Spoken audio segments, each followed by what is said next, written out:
Ô pessoal, vou mostrar para vocês uma forma de adubação orgânica que a gente utiliza aqui na horta. A gente tem bananeiras, né? Deixa eu mostrar para vocês. Olha lá, todas as bananeiras, né? Inclusive hoje eu tirei alguns cachos. Aí o que que a gente faz? A gente faz os canteiros, ó, cava. Aí deixa uma valeta no meio. Aí a gente pega os troncos da bananeira, né? Que foi tirado do cacho. Aí a gente corta tudinho. Olha aí, ó.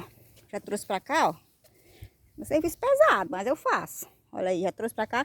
Aí eu vou cortar tudinho. Depois eu vou enterrar.